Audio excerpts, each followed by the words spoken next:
بے اشعر زیدی صاحب، ان کے رفقا، ساری ٹیم جو یہاں موجود ہے، ان سب کی توفیقات میں اضافے کے لیے بلند صلوات ہدیہ کریں۔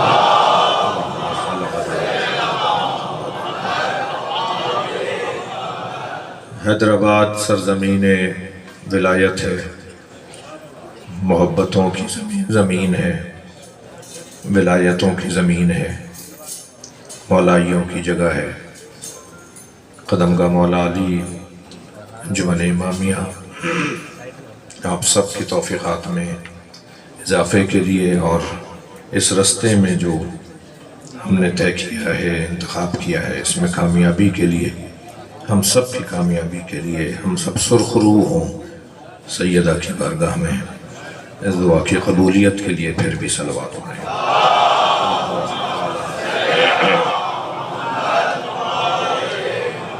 میرا وعدہ تھا اور میرے لیے اعزاز ہے کہ میں اس سالانہ با ہدف با مقصد، یوں تو ہر مجلس ہماری با مقصد ہے، مگر اس مجلس میں مقصدیت بہت روشن ہے، اور ہم سب دو کام کرنے کے لیے یہاں جمع ہوئے ہیں۔ ایک پرسہ دینے کے لیے، ایک تسلیت تعزیت دینے کے لیے، اور ایک اپنے حق کے حصول کے لیے، اپنے حق کی بحالی کے لیے۔ لہذا میرے بھائی نے جیسا فرمایا، میں وعدہ ہو چکا اس لیے حاضر ہوں۔ اب اس میں جتنا ہمیشہ کی طرح بی بی کرم فرمائیں گی تو کچھ دیر حاضری رہے گی۔ میں نے آپ کے سامنے سورہ مبارکہ نور کی 36ویں آیت تلاوت کی ہے۔ اس آیت کریمہ میں پروردگار عالم نے اپنے کلام میں یوں ارشاد فرما رہے ہیں، فی بیوت اذن اللہ ان ترفع ویذکر فیہا اسمہ۔ حکم الہی ہے کہ ان گھروں کی تعمیر کرو، ان گھروں کی تعظیم کرو جن گھروں میں صبح شام اللہ کا ذکر ہوتا ہے۔ میں کہتا ہوں مجلس تو ہو گئی ہے، صلوات پڑھیں ذرا محمد والے۔ یہ آیت ہی ہمارے موقف کے لیے، ہم کوئی بات بھی قرآن سے ہٹ کر نہیں کرتے۔ ہمارے عقائد بہت روشن ہیں، ہمارے نظریات بہت واضح ہیں۔ وہ کوئی اور ہوں گے کہ جنہیں قرآن سورہ بقرہ بھی یاد نہ ہوتا ہو۔ ہم اس گھر سے جڑے ہوئے ہیں جس گھر میں قرآن اترا ہے۔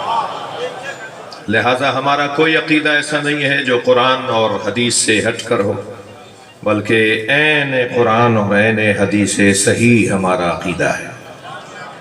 ایک مرتبہ پھر آپ کی توجہات چاہوں گا، مجمع بہت زیادہ ہے اور بھرپور مجلس ہے۔ میں ہمیشہ صادق بھائی تشریف فرما ہیں، قدمگاہ کے ذمہ داران بیٹھے ہوئے ہیں، حیدرآباد کے ذمہ داران بیٹھے ہوئے ہیں کہ بھرپور مجلس ہوتی ہے اس میدان کے اندر۔ تو جو علماء کرام تشریف فرما ہے، صاحبان ادب تشریف فرما ہے، پھر ایک مرتبہ آیت کو سن لیجئے گا مجھ سے۔ فی بیوت اذن اللہ ان ترفع ویذکر فیہا اسمہ۔ حکم الہی یہ ہے کہ ان گھروں کی تعمیر کرو، ان گھروں کی تعظیم کرو جن گھروں میں صبح شام اللہ کا ذکر ہوتا ہے۔ جن گھروں میں صبح شام اس کا ذکر ہوتا ہے، صبح شام اس کی تسبیح ہوتی ہے، ان گھروں کو تعمیر بھی کرو، ان گھروں کی تعظیم بھی کرو۔ اب اہل علم بیٹھے ہوئے ہیں، میں تھوڑا سا سہارا چاہوں گا۔ ان ترفع، پھر ایک مرتبہ آیت سنیے، فی بیوت اذن اللہ۔ بیوت کا لفظ ہے، مساجد کا لفظ نہیں ہے۔ مساجد بنانے کی آیات قرآن میں بہت ہیں، کوئی مسلمان ہی نہیں ہو سکتا جو مسجد بنانے کی بات نہ کرتا۔ مسئلہ یہ ہے کہ جو مسجد بنانے کی بات کرے وہ تو مسلمان ہے، جو اہل بیت کا گھر گرانے کی بات کرے وہ کون ہے؟ یہ بیت کی بات ہو رہی ہے، مسجد کی بات نہیں ہو رہی۔ یعنی قرآن میں کچھ گھروں کے بنانے کا حکم ہے. گھر وہ جو مشروط ہو، گھر وہ جو منعوت ہو، گھر وہ جو منحصر ہو، گھر جو مزین ہو، گھر وہ جو مرصع ہو ذکر اہل بیت سے، ذکر الہی سے، تسبیح پروردگار سے. فی بیوت اذن اللہ ان ترفع ویذکر فیہا اسمہ. ان گھروں کی تعمیر کرو. بیوت، بیت کی جمع بیوت. ان گھروں کی تعمیر کرو جن گھروں میں صبح شام اللہ کا ذکر ہوتا ہے، اس کی تسبیح ہوتی ہے. ان گھروں کی تعمیر کرو. اہل علم سے توجہ چاہوں گا، مجلس سننے تشریف فرما ہے. ان ترفع، رفع، میری صاحب رفع، میں اس وقت 3 زینے اوپر بیٹھا ہوں، نسبتاً اس عزیز سے اوپر بیٹھا ہوں. یہ رفع جو ہے اسے کہیں گے عربی میں رفع. مثلا آپ ایک زینہ اوپر بیٹھے ہوئے نیچے والے دوستوں سے، آپ یہاں ان کی نسبت رفع ہیں، یعنی عرفہ ہیں، رفع ہیں، بلند ہیں. جی عرفہ و اعلیٰ کا لفظ محاورتاً استعمال ہوتا ہے. آپ نسبتاً ان کی نسبت آپ رفع کی کیفیت میں ہیں. عربی زبان میں بھی رفع اور کسر اور ضم اور فتح یہ الفاظ بھی استعمال ہوتے ہیں. تو کسی چیز کو اگر بلند کیا جائے تو کہتے ہیں یہ رفعی حالت میں ہے، یہ بلندی کی کیفیت میں ہے. تو رفع یہاں اس بھائی کی نسبت میرا یہاں بیٹھنا یہ رفع ضرور ہے، مگر ضروری نہیں ہے کہ یہ رفع مانوی ہو. ہاں یہ رفع جو ہے مادی تو ہے، یہ مادی طور پر تو میں 2 زینے اوپر بیٹھا ہوں، لیکن ضروری نہیں ہے کہ جو مادی طور پر اوپر بیٹھا ہو وہ مانوی طور پر بھی اوپر ہو. لہٰذا یہی میں ایک جملہ کہہ دیتا ہوں، ہم ذاکرین کی نسبت آپ کا مقام زیادہ بلند ہے. ارے بھائی تعریف تو میں آپ کی کر رہا ہوں، آپ خاموش ہوئے ہیں. ہم ذاکرین کی نسبت آپ کا مقام ہم سے بلند ہے. دلیل کے بغیر بات نہیں ہونی چاہیے نا. کیا فرمایا؟ من بکا او ابکا او تباکا، جو روئے رلائے، رونے کا ماحول بنائے. میں شکل بنانے کا ترجمہ نہیں کرتا، میں مجلس اعزا کو کہتا ہوں رونے کا ماحول بنائے، رونے کی شکل بنو. رونے والا تو خود ہی شکل بنے گی نا اس کی، اس لیے وہ خود کور ہو رہا ہے اس کے اندر، خود اس کے اندر شامل ہو رہا ہے. من بکا او ابکا او تباکا، جو روئے رلائے، رونے کا ماحول بنائے. اس کے لیے جنت واجب ہے نا. جو امام حسین پہ روئے، جی امام صادق کا فرمان سنا رہا ہوں بھائی آپ کو، میرے چھٹے امام فرما رہے ہیں نا، جو امام حسین پہ روئے رلائے اور رونے کا ماحول بنائے، اس پر جنت واجب قرار دے دیا ہے. تو سب سے پہلے کون ہے؟ روئے. آپ میرے محتاج نہیں ہیں، میں آپ کا محتاج ہوں. یہ جو سامع ہے نا، یہ جو نیچے بیٹھا ہوا ہے، یہ جو مجلس میں آیا بیٹھا ہے نا، اس کا مقام اتنا بلند ہے، یہ میرا محتاج نہیں ہے، اور نہ ہی یہ بانی مجلس کا محتاج ہے کہ مجلس وہ کریں گے تو یہ کوئی روئے گا. نہیں بھائی، یہ مرثیے کی کتاب کھولیں گے، یہ کسی نوحہ خان کا نوحہ کھولیں گے اور نوحے کا مصرع پڑھیں گے اور رو لیں گے، حسین کی جنت انہیں مل جائے گی. مقام آپ کا بلند ہے، آپ جو سامنے بیٹھے ہیں. لہٰذا یہ کوئی ضروری نہیں ہے کہ جو نیچے بیٹھا ہوا ہے وہ نیچے ہو. تھوڑی گردن ہلا دو بھائی اگر بات جا رہی ہے تو. یہ کوئی ضروری نہیں ہے جو نیچے بیٹھا ہوا ہے وہ نیچے بیٹھا ہوا ہے، وہ نیچے ہے، وہ نیچے نہیں ہے. اور زیادہ روشن بات کہہ دوں آپ کو، بھائی آپ کا مقام کتنا بلند ہے یہ جان کر تسلی ہو کہ ذاکرین ممبر پہ ضرور بیٹھتے تھے، ائمہ آپ کے ساتھ بیٹھتے تھے. صلوات پڑھیں ذرا محمد و آل محمد.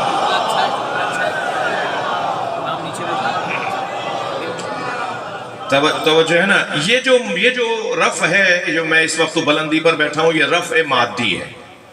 ضروری نہیں ہے جو رفع مادی کا حامل ہو وہ رفع معنوی کا بھی حامل ہو.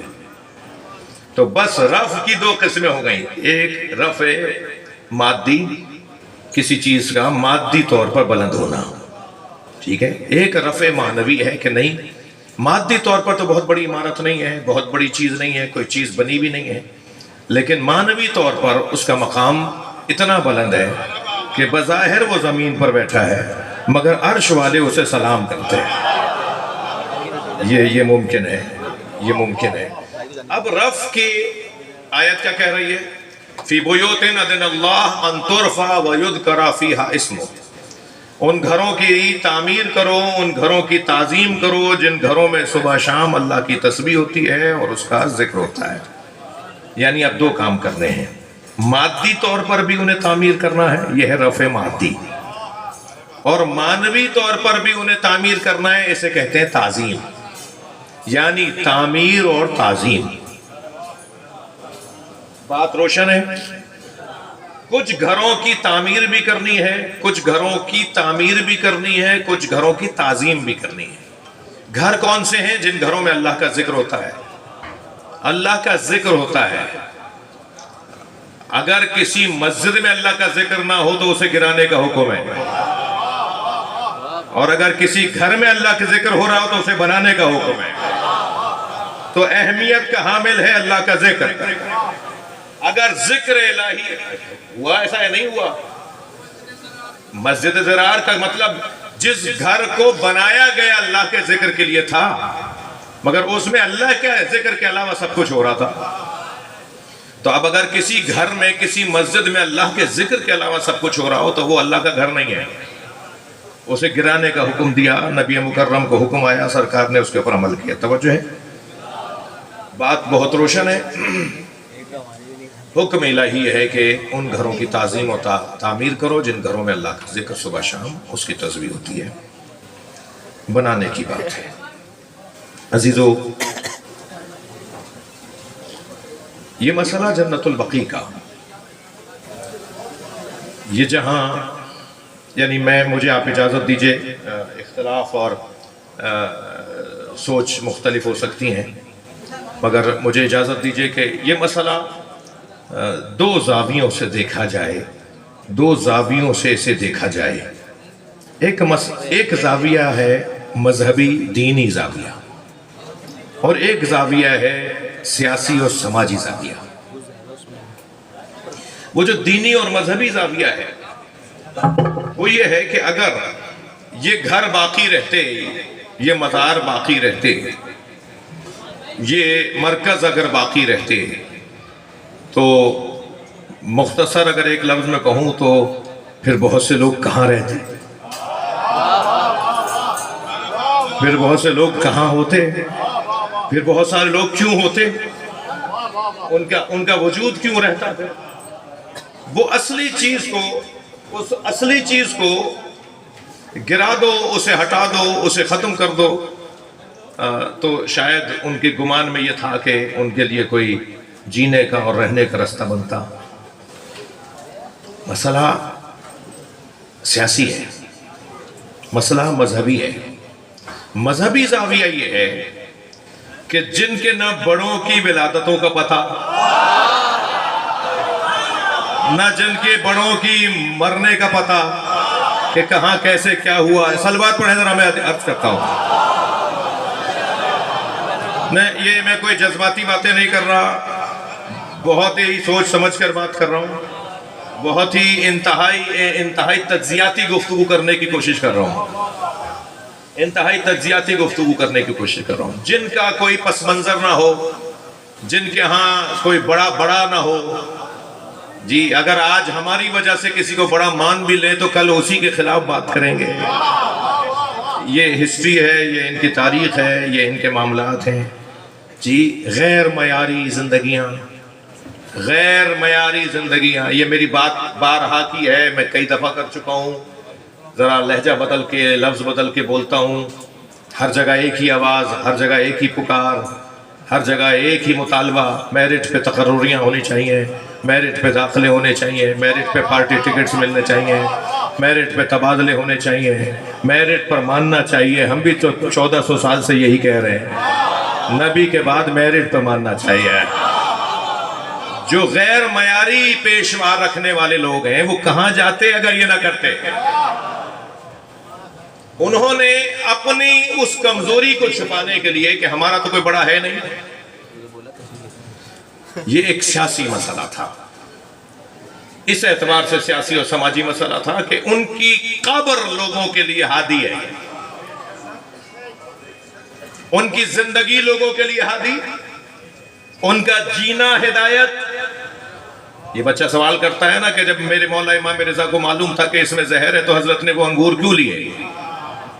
یا مولا حسین کو پتا تھا کہ کربلا میں شہید کر دیا جاؤں گا تو آپ وہاں گئے کیوں؟ یا ائمہ اہل بیت کو جب زہر دیا گیا تو انہوں نے زہر کو لے کیوں لیا؟ اس زہر کو لے کیوں لیا؟ کیا سبب تھا؟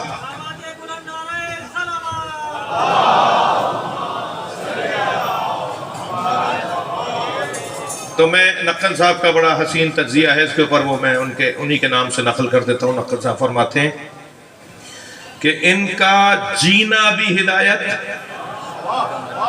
ان کا دنیا سے جانا بھی ہدایت۔ جب یہ دیکھتے تھے کہ ہمارے جینے سے ہدایت ملے گی تو زہر اثر نہیں کرتا تھا، اور جب یہ دیکھتے تھے کہ ہماری شہادت سے ہدایت ملے گی تو زہر اثر کر جاتا تھا۔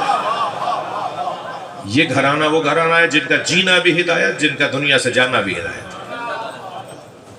تو ایک تو مسئلہ سماجی مسئلہ تھا، کیا کریں، ان کے پاس تو کوئی بڑا ہے نہیں، ان کے پاس تو کوئی اہم آدمی ہے نہیں، تو انہوں نے کہا نہیں وہ بھی آثار مٹا دو، ساری چیزیں مٹا دو۔ یہ ایک، لیکن کیا ایسا کرنے سے یہ مسئلے کا حل تھا؟ یہ مسئلے کا حل ہے اس لیے کہ پروردگار عالم نے، اللہ ہے یا نہیں؟ گردن لاؤ بھائی، اللہ ہے۔ جب اللہ ہے نا تو اس اللہ نے ہی یہ اعلان کیا ہے وَيُرِيدُونَ لِيُطْفِئُوا نُورَ اللَّهِ بِأَفْوَاهِهِمْ وَاللَّهُ مُتِمُّ نُورِهِ وَلَوْ كَرِهَ الْمُشْرِكُونَ۔ کچھ لوگوں نے یہ ارادہ کیا ہے کہ وہ اللہ کے نور کو اپنی پھونکوں سے بجھائے، اور اللہ تو اپنے نور کو روشن رکھے گا چاہے کافروں کو برا لگتا ہو۔ اب مجھے ایک جملہ اور یہی اسی آیت کے اوپر کہنے دیجئے، اللہ نے اہل بیت کے دشمنوں کی ساری طاقت کو پھونک بولا ہے، اتنا ذلیل کیا ہے ان کی طاقت۔ یریدون لیطفئوا نور اللہ بافواہہم، پھونکوں سے ساری طاقت ایک جگہ جمع کر لے تو ان کی ساری طاقت کو اللہ نے پھونک بولا ہے، پھونک۔ اس سے زیادہ اور ذلیل کیا کرے گا اللہ اہل بیت کے دشمنوں کو؟ اللہ کا تبرہ کرنے کا طریقہ بھی اللہ کا ہے۔ صلوات پڑھ لیں ذرا محمد و آل محمد۔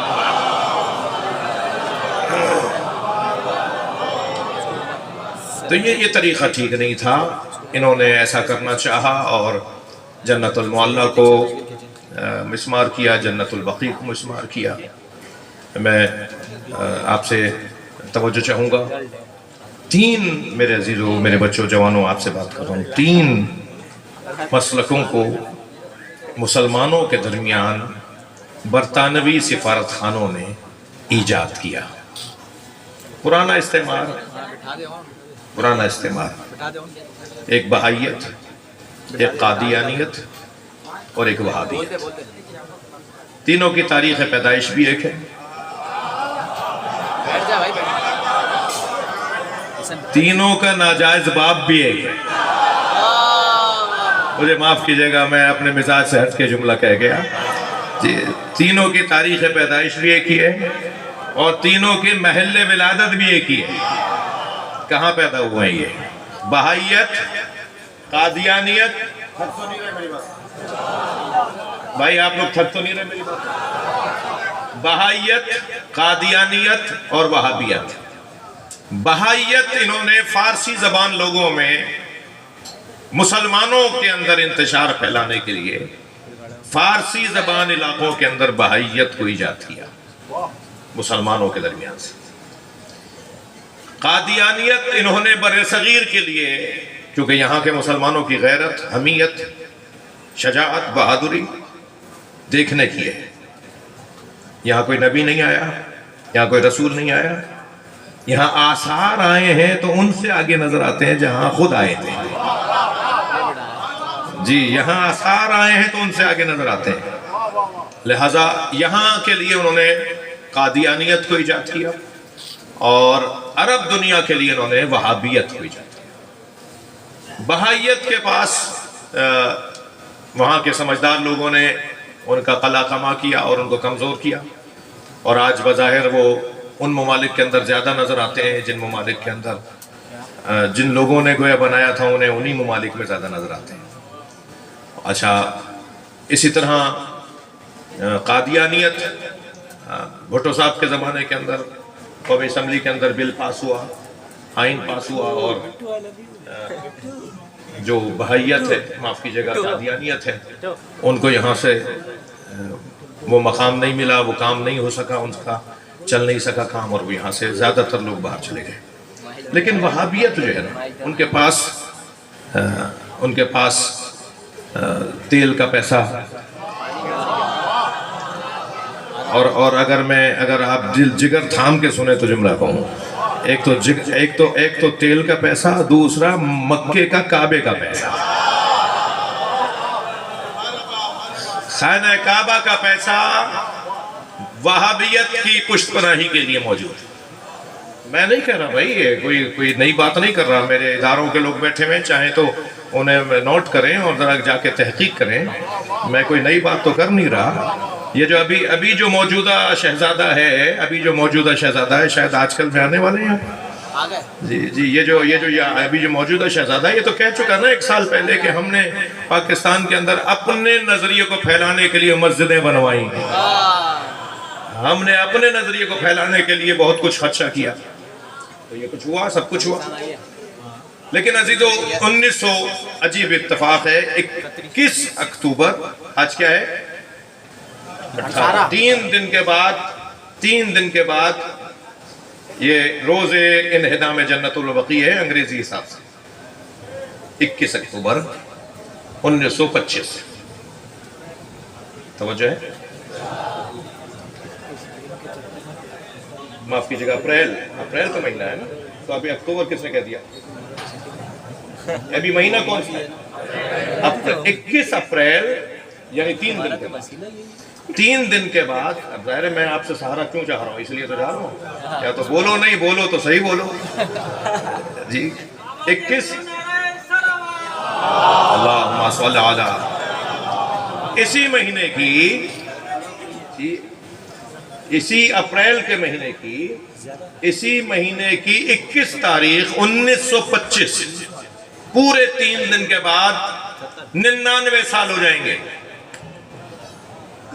یعنی میں اپنے بھائیوں سے کہوں گا، اشر بھائی سے کہوں گا کہ آئندہ سال بھی حیدرآباد میں ہی کریں پروگرام، تاکہ 100 سالہ یہ عزاداری، 100 سالہ عزاداری کی مجلس یہاں پر منعقد ہو۔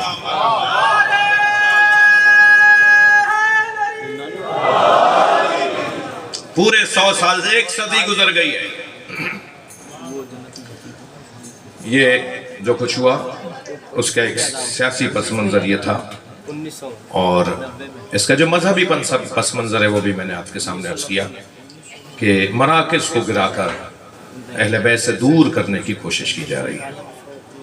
علمی طور پر عزیزو، ایک آیت ہے سورہ مبارکہ توبہ میں، اور ایک حدیث ہے جو جعلی حدیث ہے، جو موضوع حدیث ہے، جسے ہم حدیث نہیں مانتے، جو گھڑی ہوئی حدیث ہے۔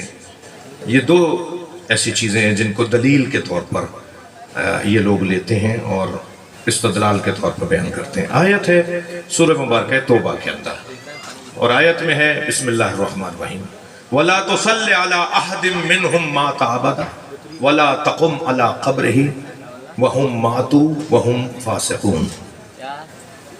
خبردار میرے حبیب، وَلَا تُصَلِّ عَلَىٰ أَحَدٍ مِّنْهُمْ مَاتَ أَبَدًا، ان کی جنازوں پر نماز نہ پڑھا کرو، ان کے جنازوں پر نماز مت پڑھا کرو، ان کی نماز جنازہ نہ پڑھا کرو، وَلَا تَقُمْ عَلَىٰ قَبْرِهِ، اور ان کی قبروں پہ نہ جایا کرو۔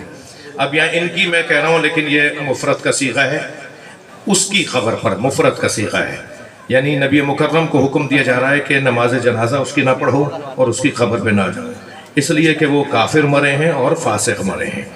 تو اس آیہ کریمہ کو لے کر سورہ توبہ کی دلیل یہ دی گئی کہ نبی مکرم کو قبر پر جانے سے روکا گیا ہے۔ اچھا، نبی مکرم اگر قبر پہ جانے سے روکے جا رہے ہیں تو اس کا مطلب ہے کہ نبی قبر پہ جاتے تھے نا، یعنی سرکار کا ایک عمل تھا نا مکمل، اس عمل سے سرکار کو روکا جا رہا ہے۔ تو پھر اگر یہ مان لیں کہ نبی کو قبر پہ جانے سے روکا جا رہا ہے تو نبی کو تو نماز جنازہ سے بھی روکا جا رہا ہے، تو پھر نماز جنازہ کا بھی منکر ہو جاؤ گے تم؟ نہیں، مراد یہاں پر نماز جنازہ پڑھنے سے نہیں روکا جا رہا. ایک منافق مرا تھا ابن ابی جس کی جنازے سے پڑھنے سے روکا گیا تھا. ایک منافق مرا تھا، اس کے جنازے کو پڑھنے سے روکا تھا. خبردار، منافقوں کی نماز جنازہ مصطفیٰ نہیں پڑھائیں گے. جی خبردار، اس کی قبر پہ آپ نہیں جائیں گے. اس کی حیثیت ہی نہیں ہے کہ آپ اس کی قبر پہ جائیں. ایک تو یہ آیت لے کر استدلال کیا جاتا ہے. دوسری ایک حدیث ہے. اچھا، حدیث کے لیے میں علماء کرام سے توجہ چاہوں گا. عجیب، میں اس کو یادداشت بھی کر کے لے کر آیا ہوں. ابی الحیاج اسدی، یہ اس کا راوی ہے.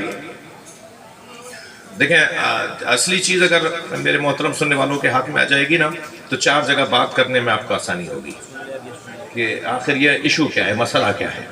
حدیث لے کر آئے ہیں جس کا راوی ہے ابی الحیاج اسدی.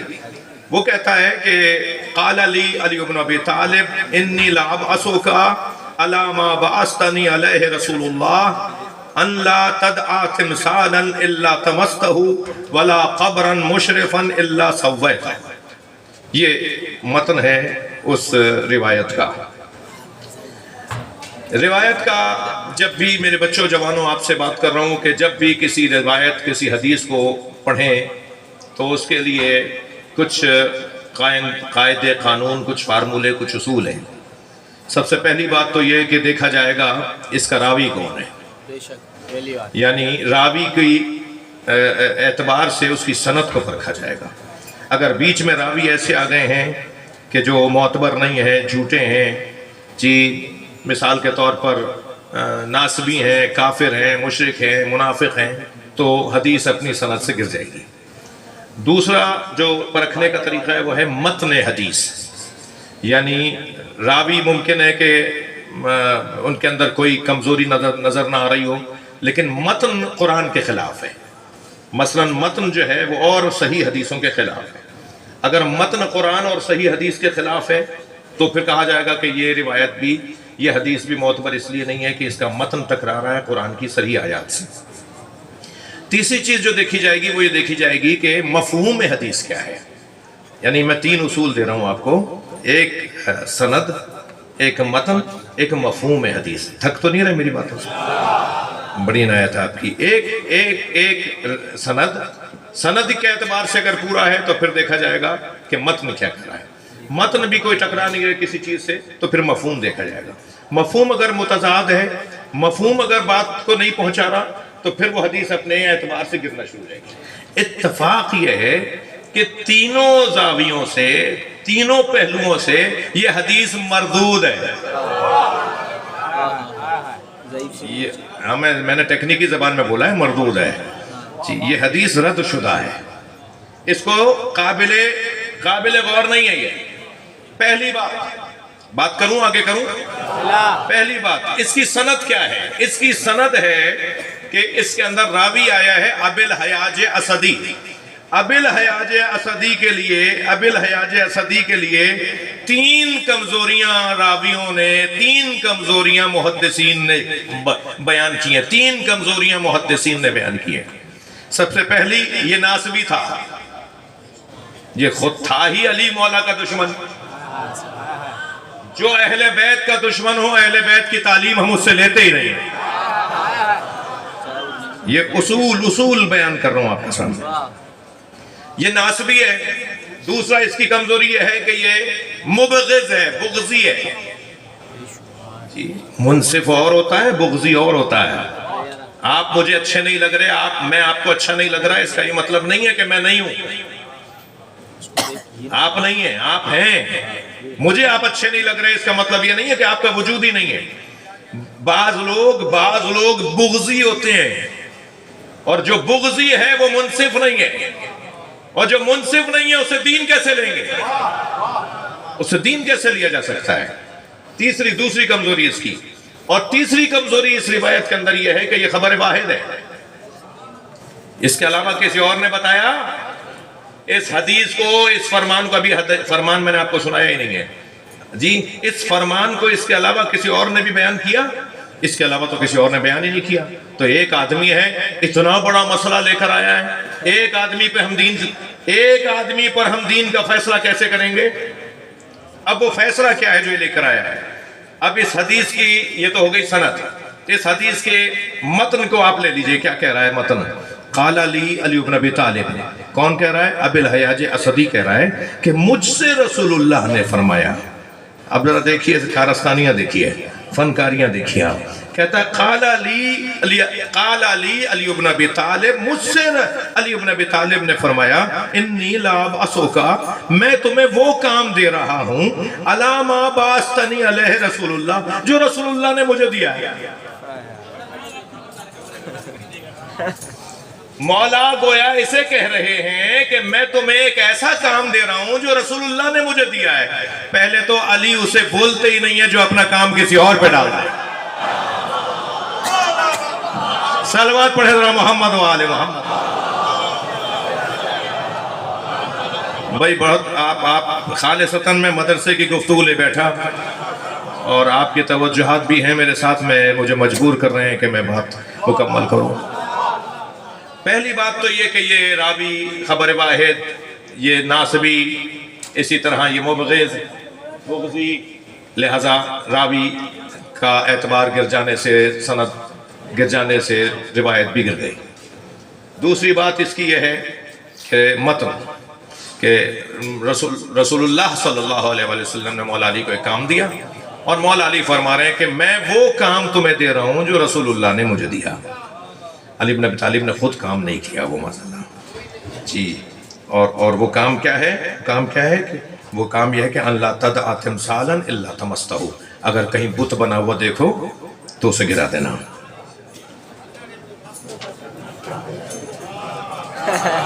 میں چاہ رہا تھا نا آپ بولے جی, اگر کہیں بت بنا ہوا دیکھو, ارے بھائی تمہارے اندر کے بت اب تک نہیں ٹوٹے.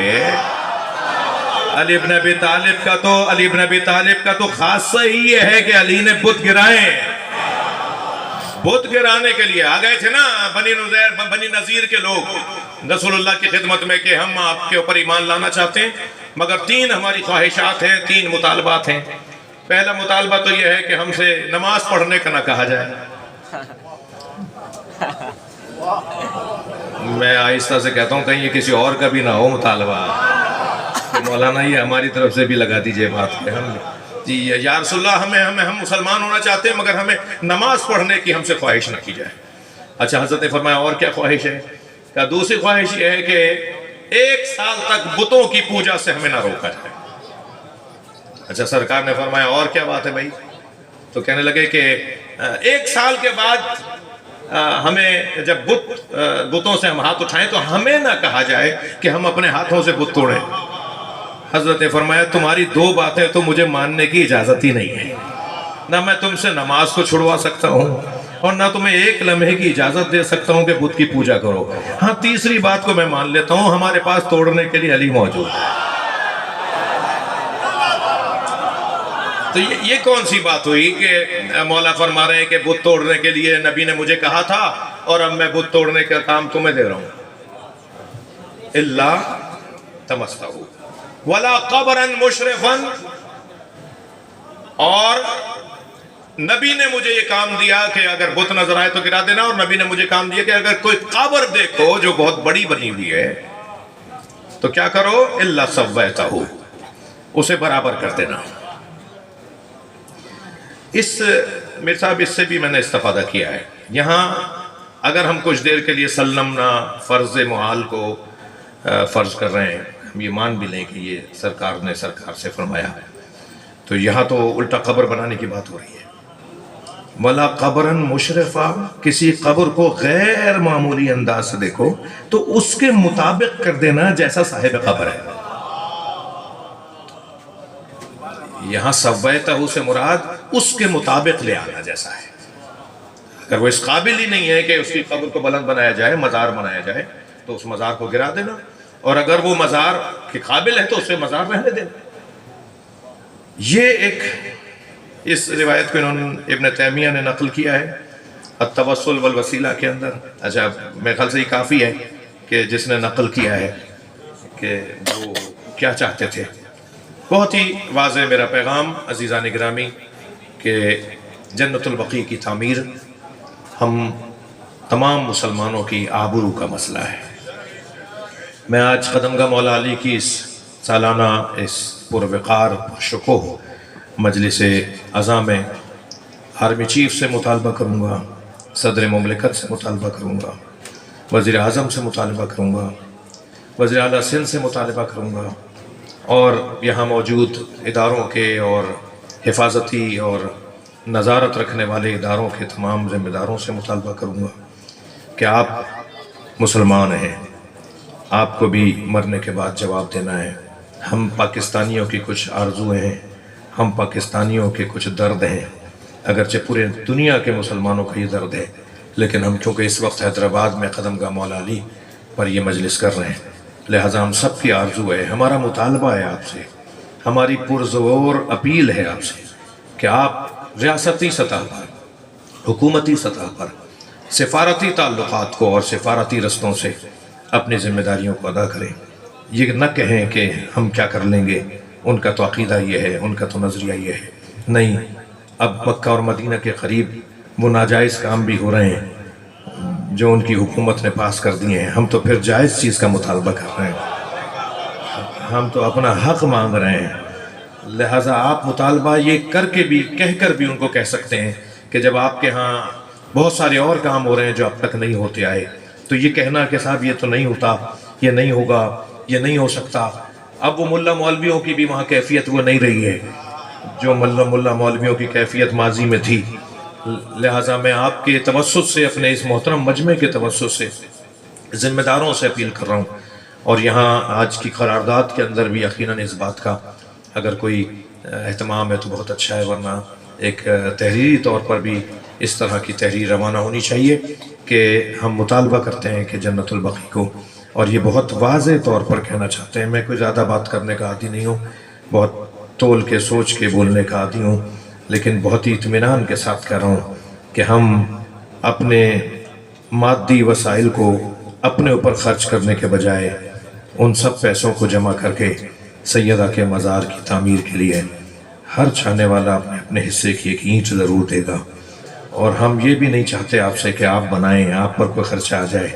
یہ تمام دنیا کے شیعان حیدر کرار، سیدہ کے بچوں کے ماننے والے یہ مزار خود اپنے خرچے سے بنائیں گے اور شان سے بنائیں گے، اور ایسی زرعی بنائیں گے کہ ہم مدینہ منورہ کی اس سیدہ کی زرعی کو جب دیکھنے جائیں گے تو ہمیں کربلا یاد آئے گی، ہمیں امام حسین کا روزہ یاد آئے گا، اس شان سے امام حسین کا روزہ تعمیر، بی بی کا روزہ تعمیر ہوگا، چار اماموں کے روزے تعمیر ہوں گے، اور تمام ائمہ بقیع کے مزارات کے ساتھ وہاں جو 10,000 صحابہ کرام کی قبریں ہیں، جیسا کہ میرے بھائی نے کہا، وہاں ازواج رسول کی قبریں ہیں، وہاں امہات الائمہ کی قبریں ہیں، وہاں امہات اہل بیت کی قبریں ہیں، وہاں میرے بچوں جوانوں آپ کو پتہ ہو کہ وہاں جناب شہربانوں کی قبر بھی ہے، وہاں جناب رباب کی قبر بھی ہے، وہاں امام حسین کی،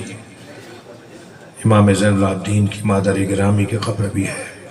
مجھے توفیق ہوئی کہ میں جب حج کے لیے گیا تو جنت البقیع کا جو صدر دروازہ ہے اس سے جب آپ جائیں گے اندر تو سیدھے ہاتھ کی طرف ائمہ بقیع کی قبریں ہیں، جناب زہرا کی قبر ہے، ہاں امام جعفر صادق کی قبر ہے، امام محمد باقر کی قبر ہے، امام زین العابدین کی قبر ہے، امام حسن مجتبیٰ کی قبر ہے، اور جب آپ دوسری جانب جائیں گے، الٹی طرف جائیں گے، بائیں جانب جائیں گے تو تھوڑا سا آگے جائیں گے تو گرل کے ساتھ ساتھ جب چلتے ہوئے جائیں گے تو کچھ فاصلے پر 2 یا 3 گرلیں چھوڑ کر تو ایک قبر آپ کو زیارت کرنے کے لیے اس پہ حاضری ہوگی آپ کی، اور وہ قبر ہے مادر عباس کی قبر، حضرت عباس علمدار کی مادر گرامی۔ میں حضرت ام البنین کی قبر اطہر پر کھڑا تھا، بی بی کو سلام کر رہا تھا کہ جنت البقیع کے صدر دروازے سے لبنانی حاجیوں کا ایک قافلہ داخل ہوا، اور وہ ایک نوحہ پڑھتے ہوئے اندر آ رہے تھے۔ وہ نوحہ پڑھتے ہوئے اندر آتے اور وہ بی کی قبر کی طرف بڑھ رہے تھے، اور بڑھتے ہوئے وہ ایک نوحہ کا مفہوم یہ تھا کہ اے مادر عباس تمہاری قبر تو مل گئی، ہمیں مادر حسین کی قبر کا پتہ بتا دو۔ اجرکم اللہ، اجرکم اللہ، آوازیں بلند ہو گئیں۔ اللہ آپ کو قبر جناب زہرا کی زیارت کا شرف عطا کرے۔ جو جہاں بیٹھا ہے اپنی آواز کو آزاد کرے گا۔ عزادارو، ابھی میں جب میرے بھائی تکلم پڑھ رہے تھے تو میں دیکھ رہا تھا مسلسل آج روشنیوں کا اضافہ بھی ہے جی، اور بہت زیادہ اہتمام بھی ہر سال کی طرح ہے، اور سجا کر مجلس ہو رہی ہے۔ لیکن جب یہ میں دیکھ رہا تھا نا تو ایک خیال بار بار ذہن میں آ رہا تھا کہ یہاں حضرت مولا علی کے قدم گاہ پر کتنی روشنیاں لگی ہوئی ہیں، لیکن سلام ہو امام حسن مجتبیٰ پر۔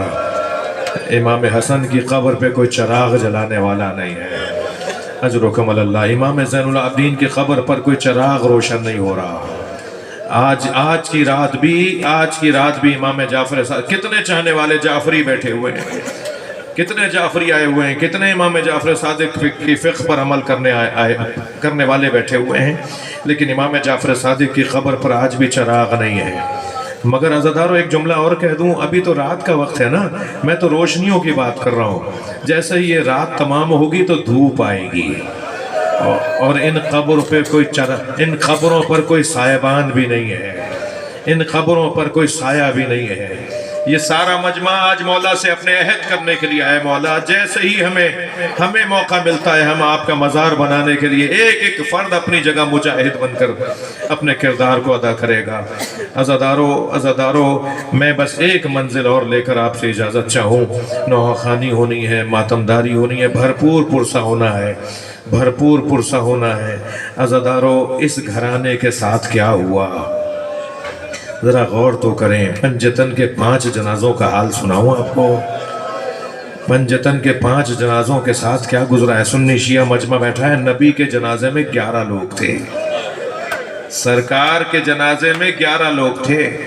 امت کو اعتراض ہوا کہ علی نے ہمارا انتظار نہیں کیا، نبی کو دفنا دیا، نبی کو قبر کے حوالے کر دیا۔ مولا علی نے فرمایا میں اہل بیت ہوں، میرے اوپر ذمہ داری تھی کہ میں غسل و کفن دے کے نبی کو قبر کے حوالے کرتا۔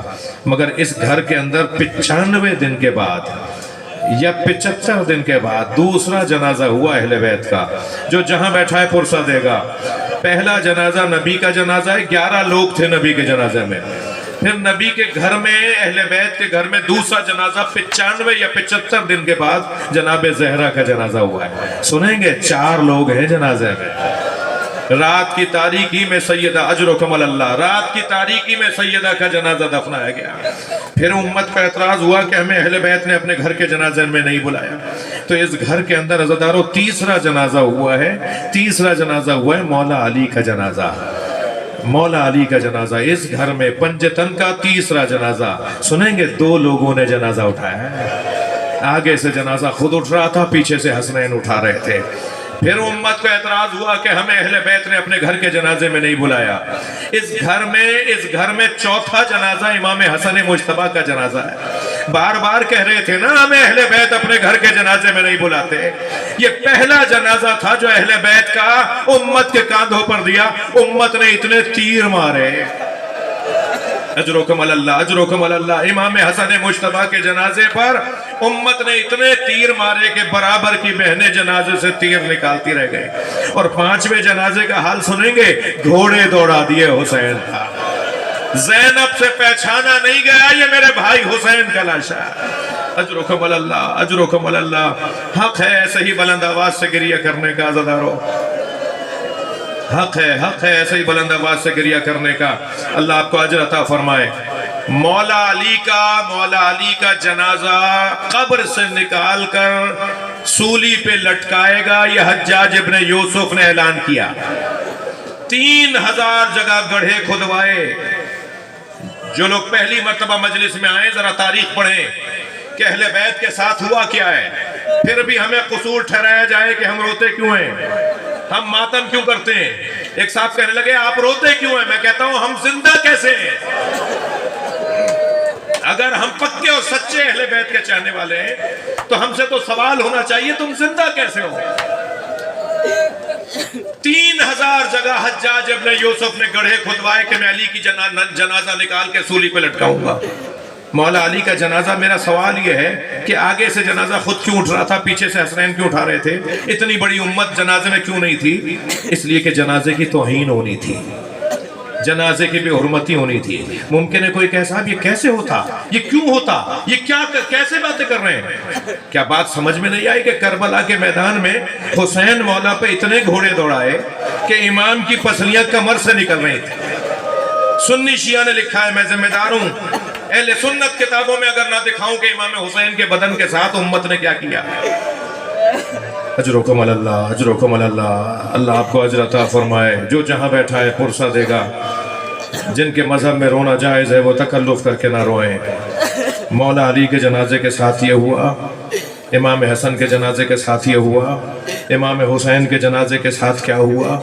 اور بتا دوں زینب کس کس موڑ پر ماری نہیں گئی۔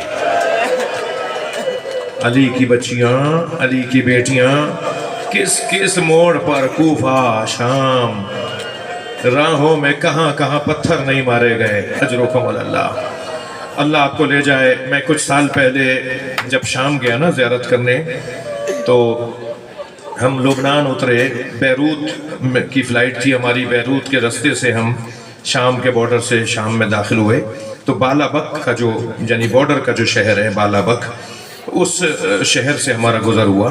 تو ہم ابھی ٹھہرے ہوئے تھے کہ ہمیں اطلاع دی گئی کہ اس شہر میں امام حسین کی 2 بیٹیوں کے مزار بھی ہیں۔ کہاں؟ بالا بک کے اندر، یعنی شام کے حصے میں، لبنان کی طرف شام کا بارڈر کراس کر کے آپ ابھی شام جائیں گے، لیکن اس سے پہلے لبنان کے اندر 2 امام حسین کی دختر، 2 امام حسین کی بیٹیوں کے مزار بھی ہیں۔ تو ہم نے کہا ہمیں لے کے جاؤ۔ جب ہم وہاں گئے تو مزار نئے بن رہے ہیں، ایک عرصے سے کام ہو رہا تھا مگر اب فنیشنگ کا مرحلے میں تھا۔ میں نے وہاں جا کے جب ہسٹری دیکھی کہ آخر یہ بچیاں، امام حسین کی بیٹیاں یہاں کیسے دفن ہیں، تو سنیں گے، مجھ سے بیان نہیں ہو پائے گا، میں صرف اشارتاً عرض کروں گا۔ ایک تو اونٹ سے گر کر شہید ہوئی، کہاں کہاں اہل بیت، اور ایک بچی کے سر پر کسی نے پتھر مارا تھا، اتنا خون بہا حسین کی اس بچی کے سر سے کہ آخر وہ بچی وہیں شہید ہو گئی۔ یہ کیا ہوا ہے اہل بیت کے ساتھ کربلا کے اندر؟ اور کچھ آگے جاؤں، ممکن ہے کوئی کہے صاحب یہ کیسے ممکن ہے، یہ کیسے ہوا ہوگا؟ تو آج جنت البقیع کے یہ اجڑے ہوئے مزار کیا ہمیں نظر نہیں آ رہے کہ کیا ہوا، امت نے کیا کیا؟ ہاں، اس گھرانے کے ساتھ اور بتاؤں، امام موسیٰ کاظم کو 14 سال جیل میں رکھا، قید میں رکھا۔ امام موسیٰ کاظم 14 سال قید میں رہے۔ یہ ہوا ہے اہل بیت کے ساتھ۔ امام جعفر صادق کے ساتھ کیا ہوا؟ امام رضا کو زہر دے دیا گیا، امام محمد تقی کو زہر دے دیا گیا، امام علی نقی علیہ السلام کو زہر دے دیا گیا، امام عسکری علیہ السلام کو زندان میں رکھا گیا۔ اس گھر کے ہر فرد کے ساتھ جو کچھ کیا گیا، یہ جنت البقیع کی بولتی تصویریں آج گواہ ہیں کہ اس گھرانے کے ساتھ کیا ہوا۔ میں مجلس کو مکمل کر رہا ہوں ایک جملے پر، سلام ہو، سلام ہو اس وارث قبر زہرا پر جو روزانہ جنت البقیع میں اپنی ماں کی قبر کو جڑا ہوا دیکھتا ہے اور روزانہ سلام کرتا ہے، السلام علیکہ یا صاحب العصر والزمان۔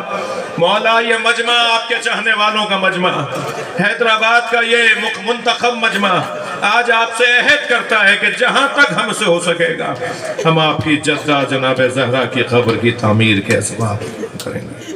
اللہ لعنت اللہ علی القوم الظالمین فسیعلمون